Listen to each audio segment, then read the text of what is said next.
后来乡亲也要过年咯，中央银行准备5700亿的新钱，即日起连5天，伫全国7大公股的行库，甲邮局设立的454个据点，拢会当旧钱换新钱。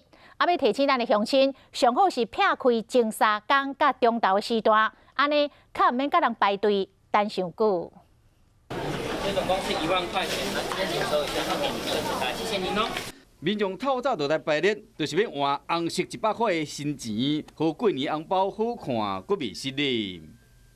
天天来就还没有换呢，他跟我讲16号开始，所以我今天就现在赶快来。主要的话100元的话是如果包给小朋友或者是长辈，也都红色比较讨喜。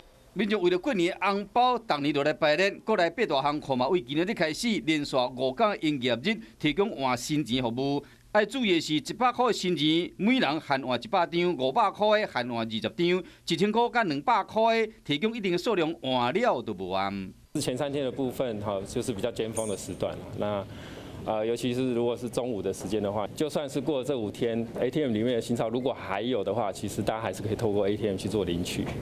要换新钱进前，都要先写申请单，用现金也是寄金铺啊，拢会使直接去换。新年要有新气象，骹手就要较紧的。